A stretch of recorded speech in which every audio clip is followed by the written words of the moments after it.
Sabay-sabay na humiling ng milyon-milyong pondo ang 4 na senador para sa iisang implementing agency noong 2011. Ayon yan sa mga dokumento mula sa DBM o Department of Budget and Management. Ang diumanoy nakinabang pawang mga questionabling NGO na idinadawit kay Janet Lim Napoles. May report si Cara David. Kung pagbabasehan ng mga dokumentong nakuha ng GMA News mula sa Department of Budget and Management, November 2011 halos sabay-sabay na sumulat sina Senador Jinggoy Estrada, Bongbong Marcos, Bong Revilla at Tito Soto kay nooy Senate President Juan Ponce Enrile. Halos lahat sila may tig-100 milyong pisong pondong nais ilaan sa mga proyekto ng Department of Agrarian Reform o DAR. Maliban na lang kay Soto na naglaan lamang ng 70 million pesos. Pinadaan ang mga sulat kay Senate President Franklin Drilon na nooy chairman ng Committee on Finance dahil kailangang i-endorso ng Senado ang anumang pondo na ilalaan sa mga ahensya ng pamahalaan. Makalipas ang ilang linggo, inilabas ng DBM ang SARO at ibinigay sa DAR ang pondo na nagmula sa 4 na senador. Pero pagkatapos ng isang buwan, nakatanggap ng sulat ang DBM mula kay na Senador Jinggoy Estrada at Bong Revilla. Dito, hiniling ng 2 senador na ilipat na lang sa National Livelihood Development Corporation o NLDC ang 100 million pesos na nauna nilang inilaan sa DAR. Kung susuriin ang sulat ng 2 senador, pareho itong ginawa noong December 22. Halos pareho rin ang mga salitang ginamit at parehong pinadaan kay Budget Undersecretary Mario Relampagos.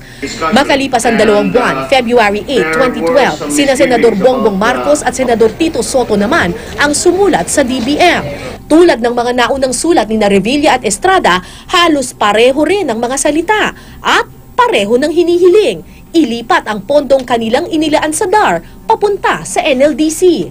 Tumangging magbigay ng pahayag ang NLDC tungkol sa 370 million pesos na pondo na nakuha umano nila mula sa 4 na senador. Pero nakakuha ang GMA News ng kopya ng sulat ng 4 na senador sa NLDC.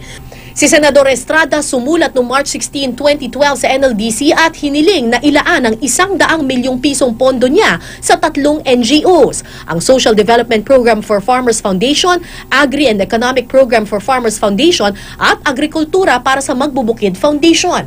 Lahat ng ito, mga foundation umano ni Janet Lim Napoles. March 16 din ang petsa ng sulat ni Senador Bongbong Marcos sa NLDC at tulad ni Estrada, hiningi rin niya sa NLDC na ilaan sa 4 na Napoles NGO ang 100 milyong pisong pondo, kabilang ang kaupdanan para sa Mangunguma Foundation at Ginintuang Alay sa Magsasaka Foundation. March 19, si Senador Revilla naman ang sumulat sa NLDC. Halos parehong-pareho rin ang mga salita sa mga naunang sulat ng 2 senador. At pati ang mga NGO na paglalaanan, pareho rin ng mga NGO na pinaglaanan ni na Marcos at Estrada.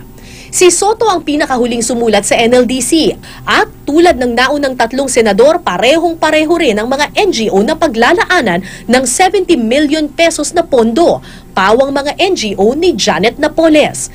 Tinawagan namin ang 4 na nabanggit na senador para kunan ng kanilang komento. Si Senador Bong Revilla sabi sa korte na lang daw magbibigay ng paliwanag. Si Senador Tito Soto hindi raw muna magbibigay ng komento. Ang kampo naman ni Senador Jinggoy Estrada hindi sumasagot sa aming tawag. Sa isa namang pahayag, iginiit ni Senador Marcos na pineke ang kanyang pirma sa umano'y sulat niya sa NLDC. Hindi rin daw mahanap ng kanyang staff ang sulat na ito sa kanilang docket system, isang documentation process na sinusunod daw ng kanyang opisina mula pa 2011. Cara David, GMA News.